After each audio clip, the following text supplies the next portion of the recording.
I'm Doth Savick, and this is the Fade Crunch Box.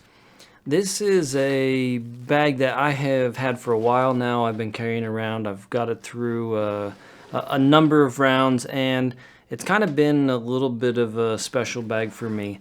Brings back a lot of memories. I used to carry a Innova, I think it's a competition bag, and I had quad shocks on that. That bag is probably the single bag that I've owned for the longest and have carried through the most rounds. I don't have it anymore, but it just, this style of bag reminds me of years past. And I think that that's one of the cooler qualities of this style of bag, is it just makes you feel old school. Like you're out on the course to show them young whippersnappers a thing or two. You know, carrying a bag full of 40 discs or pulling some gigantic cart, and you're out here with this little bag on your hip or on your back with quad straps, throwing a few discs and just tearing it up. I don't know, it's just got this cool feeling about it. This bag retails at $39.99, and for that price, it comes with a shoulder strap, a single strap. I went ahead, the same time I ordered this bag, I ordered a set of backpack straps for it. This is the weather guard straps, I think is what they call it. And you'll see it's got that huge bulge on the back. There's actually a rain fly in there. I thought that was a cool idea.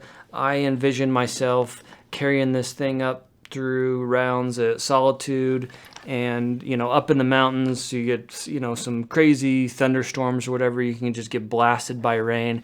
And I thought it would be cool. This is a super light bag for the mountains, and I'd still have a rain fly in there. It turns out it's really not one of my favorites. If I was going to do this again, I'd order straps without the rain fly there.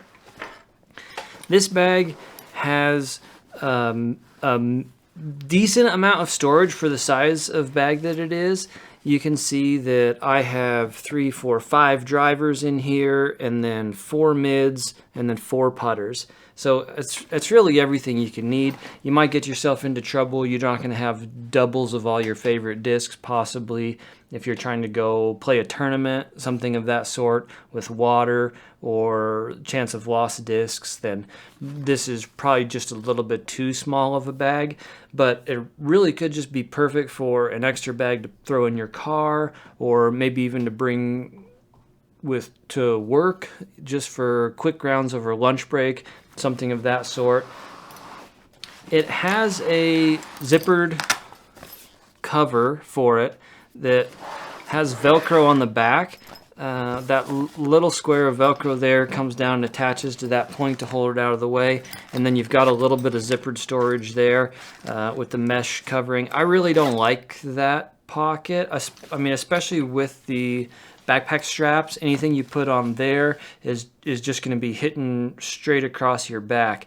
Even the flap there I don't particularly like. I'd rather have this tucked inside the bag, but if you tuck it all the way inside, you've got the harsh, scratchy side of the Velcro there that's going to be pulling away at any sort of synthetic, like a microfiber shirt or something like that. So you don't necessarily want to leave that exposed. So, you know, there's a number of things about this bag that are just kind of funky, and that's what you're going to get for the price. That's one of them. Another thing that I'll say right away is the water bottle holder on there is just a little bit too small. You're not going to be able to fit a Nalgene in there. It is like, I mean, I'm stretching at the seams, really jamming to try to get that to slide in there. It's definitely not designed for a bottle of that size, but a little bit of a slimmer bottle fits no problem, and you've got the drawstring on there. This bag is set up to carry a quad style strap. It's got the extra D-rings mounted down low for those connector points, and then the 2 D-rings up on the top. One thing that I really like about this style of strap that I had forgot was that they're made with a little bit of bungee elastic in there. And that's such a cool thing. Like, it really does make the bag feel a little bit lighter when you're, bouncing around or running a little bit or whatever on the course. Even just walking at a fast pace, you can kind of feel that bag stretch on those bungees, and that helps make the bag feel a lot lighter.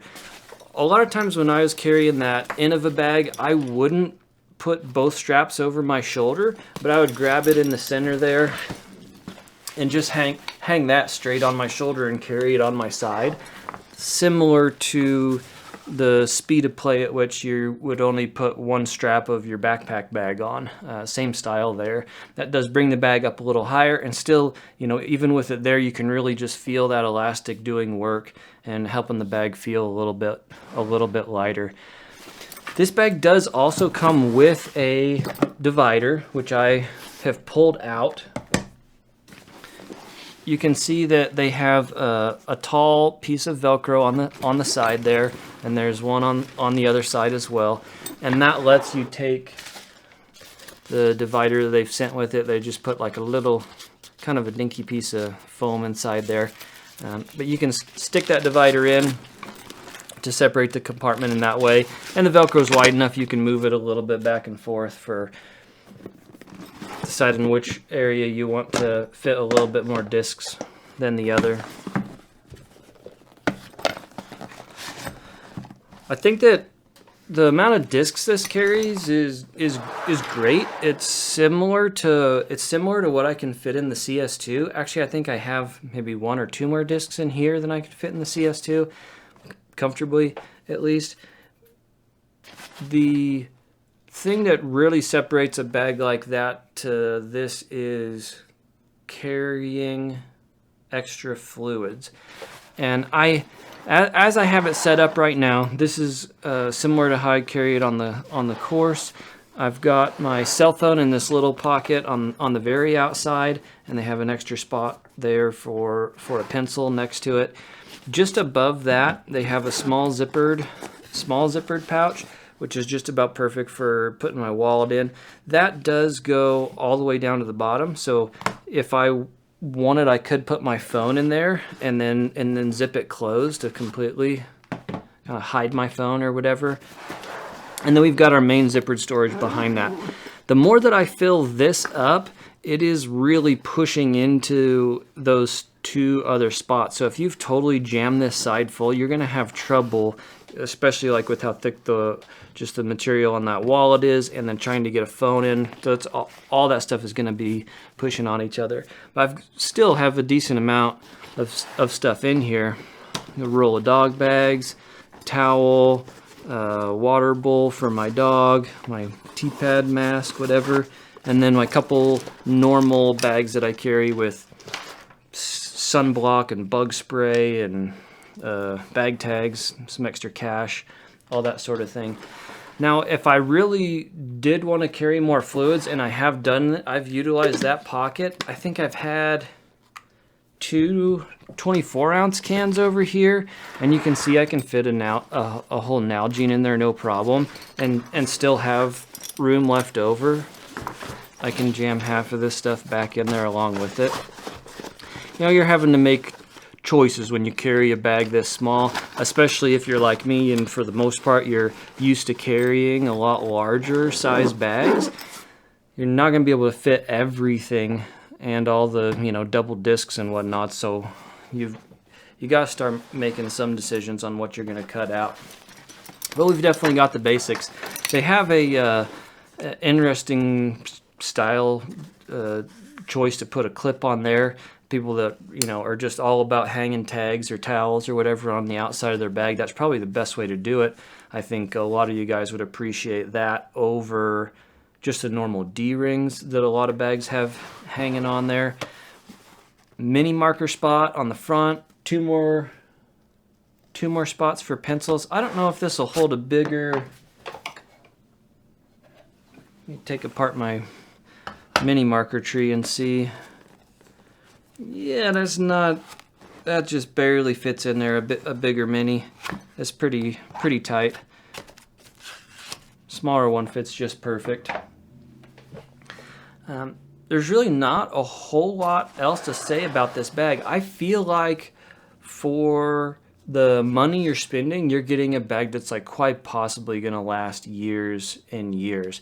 We do have a grommet on the bottom of the water bottle holder, and they've got some plastic feet on there. The only durability issue that I've heard of on this bag was for the little strap that they ship, the shoulder strap. And they've done just kind of a silly thing there. They do have the really nice big carabiner style clips on the end, but the webbing that they've used does not run all the way through the pad, which is just silly. You know, if I feel it, right here is where this piece of webbing ends, and then they've got stitching to capture it. And so you've got this gap in the middle with no webbing. Well, I've heard of one instance at least where stitching has become an issue and that strap ended up pulling out. If the webbing just continued through, that would never be a problem. And in fact, I'm not sure it's even necessary to stitch to keep the pad in place. You just let it slide. Like, that's generally what's done with a little mini padded shoulder strap of this style. So that's something to keep in mind. You're gonna have to probably watch that guy. If you're putting lots and lots of rounds on the bag, you might have an issue there. Of course, that's not too big of a deal. There's lots of single straps like this made, and you know, anything that you can get that'll clip into a D-ring of that size is gonna be just fine. And you could upgrade to the weather guard straps, or I think Fade also makes a normal backpack strap without the whole rainfly in there. But if you guys are curious, I'll show you how this rainfly works. It has a bungee draw cord that you can see here, and that comes down and covers the bag. And then when I unroll the back of it, it's got a big piece of Velcro in there. And inside that pocket, we've got the other side for the Velcro to mate to.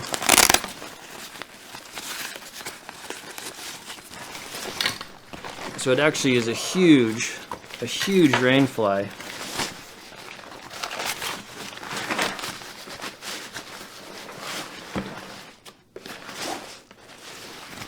And there it is. When I pick up the straps, I've got the bag just captured completely in there.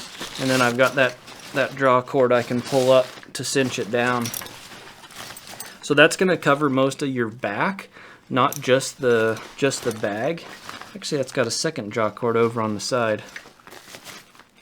One on this side too. I wonder if they've sewn that elastic in 3 spots, so you can actually choose whether you're bringing tension on the bottom or the sides. You can tell I've not actually pulled this out and used it in rain. I've hardly gotten up into the mountains at all actually this year, but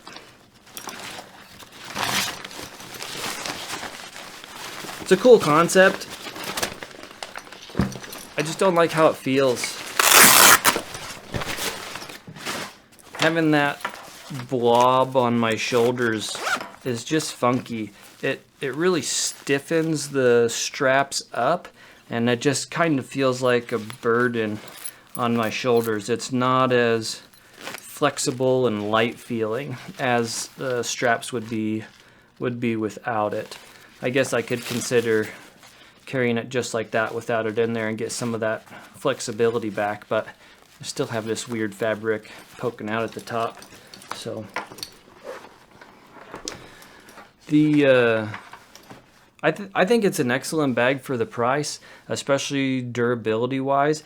You know, they've got it in some cool bright colors, and I think it's just possibly one of the best like starting bags, you know, especially if somebody is a little bit shy to go the backpack route, spend the extra money on that and the extra size and weight of them.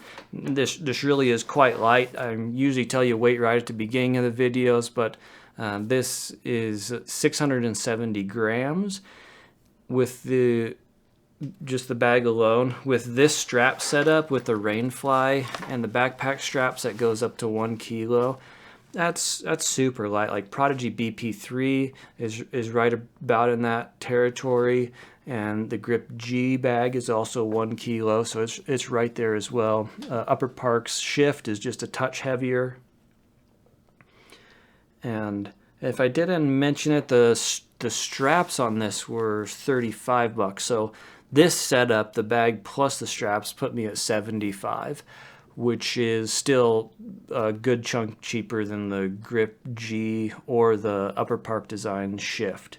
So I do have a round already on the Grip CS2. This is just a bag I've kind of had in the background and was ready to review it whenever I had the chance to record.